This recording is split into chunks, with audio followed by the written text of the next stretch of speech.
Hello YouTube, welcome to episode 1 of my new series, which is not yet, which the name is not yet 100%, but soon I will come up with one. If you have an idea, put it down in the fucking comments. So, in this series, we take Mortal Kombat characters, strip away all supernatural, elements from their powers, abilities,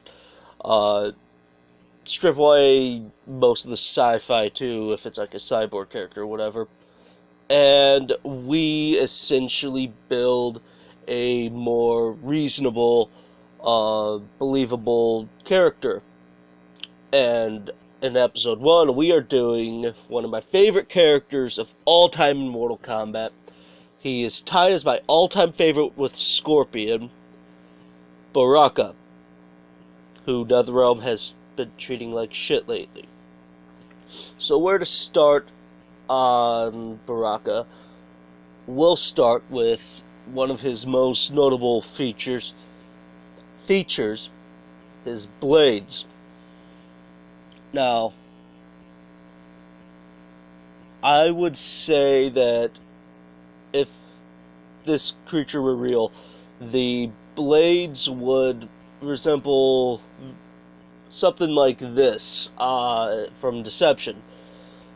They'd be, possibly not that long for certain reasons, but more round. They not so much steel, but probably bone or something like that. Another thing I want to mention about the blades is they would not be much of a slicing weapon. They would not be doing that. I didn't know that picture was so pixely, but they would not be slicing people up the middle like that, like a giant razor blade. They would be more puncture wounds, so it would be more like stab, stab. That being said, the special move, in MK9, I can't remember what it's called in MK9, but it used to be the chopping like that. They changed it to stabbing. That actually would work with these blades if they were more of a stabbing utensil. Another thing that we should talk about is his teeth. I really liked the design they went with for his teeth on Deception. It looks practical. They actually look like they could chomp down your arm and crush through bone, and just overall be a very bad day for you. I also, let me find the picture. God damn it. I am not prepared for this. I also did like the teeth design for his design in the MK9. Honestly, I liked all of his design for not MK9, MKX. I honestly liked all of his design for MKX. It looked very menacing, but NetherRealm decided to treat him like shit. Anyways, I really did like what they did with his teeth here. These teeth also seem quite practical.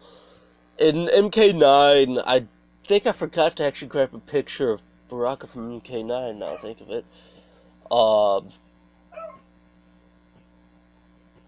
Yep, video pause. So, the teeth design in MK9 honestly are not that good. If you look at those teeth, they kind of look, for lack of a better term, fragile. They don't look very practical. It looks like it would be very hard for him to open his mouth wide enough to bite somebody, so you'd have to open them quite wide to get an arm or something in there. Other than that, I think his MK9 design is fucking great. But if you were to have Baraka quote-unquote realistic, you can't really have him realistic, but if you would have him realistic, I would probably say you would have to go with the teeth from MK Deception. Uh, so, where else was I going to go? Oh yeah, another thing, and this is kind of a little side note about his blades. So with how long his blades are there, once they go in, that would actually hinder movement in his arm. Because as you can notice, those things are pretty much just as long as his arm. So even if they go in all the way up to his upper arm, they would still go into here, and it would actually make movement for his arm quite hard. So that would actually explain his fighting stance in MK9, where his arms are just kind of down towards the side, moving very little.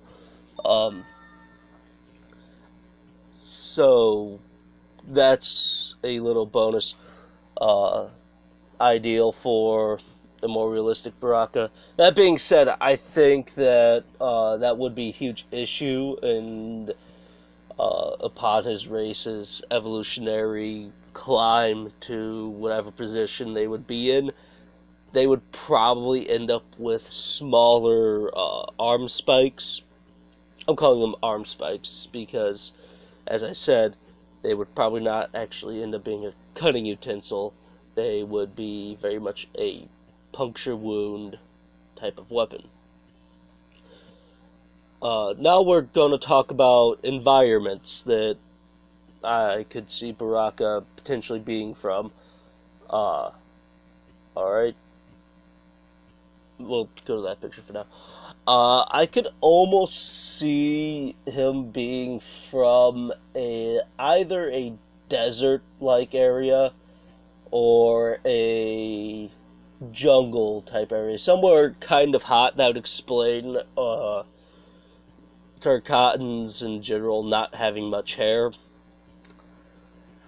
And I don't know, I just can see them living there for some reason. I don't know why.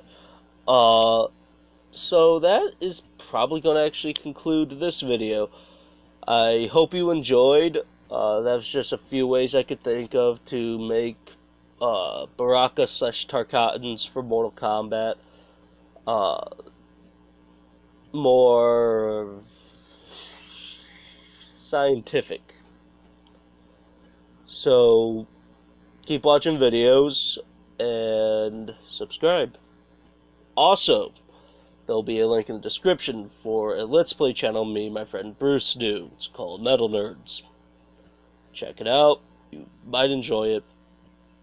The quality should be getting better about now, because I was... you know what? You'll know after you watch the videos. So, I will talk to you guys next time.